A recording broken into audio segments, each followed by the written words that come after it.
गिबि गिबियावनो बयखौबो खुलुमग्रोना थाबाय। आंनि मुङा रबिन नार्जारी।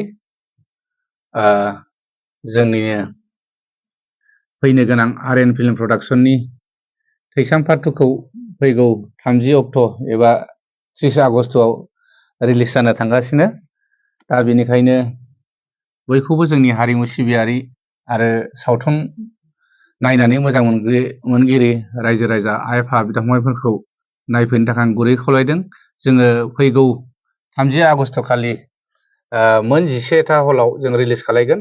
दा बिनि गिबि हलावनो जोङो क'क्राझार गल्ड सिनेमा आरो universal Bongaigaon Rangia gold cinema, गुवाहाटियाव जोङो PVR सिटि सेन्टार आरो सिनिपलेक्स सेन्ट्रेल मल आरो मंगलदै गल्ड सिनेमा, टंलायावहाय जोङो साया सिनेमा हलाव आरो बिदिनो बिश्वनाथ सारियालियाव जोङो पाबै सिनेमा हलाव आरो लखिमपुराव जोङो बिस्व सिनेमा हलाव आरो बिदिनो जोङो गुबुन स्टेटआवहाय अरुणाचल प्रदेश इटानगरावहाय 10Z सिनेमा हलाव दिन्थिगोन आरो लोगोसे जोङो गवालपारा डिस्ट्रिक्टआवबो दुधनाय आम्बिका सिनेमा हलाव दिन्थिगोन।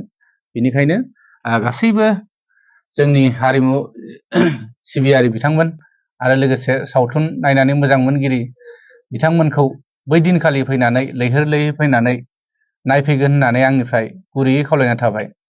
गोजोन्थों।